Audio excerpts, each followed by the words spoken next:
দূরে এবং কাছে, দেশে এবং বিদেশে আজকের ভিডিওটি ধারণ করা সবার উদ্দেশ্যে।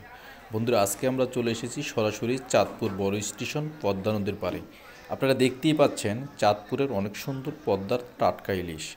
আজকে আমি এই ভিডিওটি ধারণ করা অনেকে দেশের দূর দূরান্তে আছেন ইলিশ সম্পর্কে জানা অজানা তথ্য আজকের এই ভিডিওতে। আপনারা দেখতে পাচ্ছেন যে ইলিশগুলা জেলেরা ধরে নিয়ে এসেছে। যেই ইলিশ চাঁদপুরের বড় স্টেশন পাইকারি ইলিশ পুরো বাংলাদেশের এবং দেশে এবং বিদেশে ইলিশগুলা সেল দিয়ে থাকে। আজকে ইলিশের দাম সম্পর্কে আপনাদেরকে জানাবো। যে দেখতে পাচ্ছেন চাঁদপুরের ঠিক 1200 গ্রামের ইলিশ, এই ইলিশের দাম মাত্র 1400 টাকা কেজি। এবং একই সাথে দেখছেন পলিথিনের ভিতরে পোয়া মাছ জেলেরা ধরে পাইকারি লটে বিক্রি করতেছে এবং প্রত্যেক সদস্য পাইকারি বিক্রেতারা মাছগুলো কেনার জন্য পাশে দাঁড়িয়ে আছেন।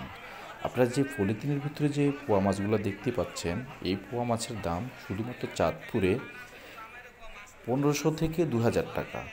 প্রত্যেকটা পলিথিনের ভিতরে এই মাছ প্রায় 7 থেকে 8 কেজির উপরে থাকে।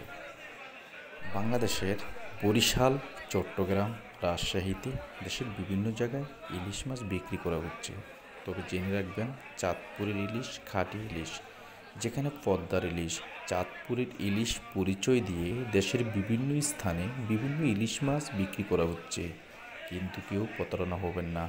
চাঁদপুরের ইলিশ কিভাবে চিনবেন? যার মাথা থাকে ছোট, মাছটি থাকে চ্যাপ্টা, কালারটা থাকে লাল। চাঁদপুরের ইলিশ থাকে চ্যাপ্টা রঙের। এবং বরিশাল, রাজশাহী, চিটাগং দেশের অন্য অন্য জায়গার ইলিশ থাকে লম্বা। আপনারা দেখতে পাচ্ছেন ইলিশ মাছগুলা নৌকা থেকে এনে বরফ ছাড়া কিভাবে জেলে ইলিশ মাছগুলো প্যাকেটিং করতেছে।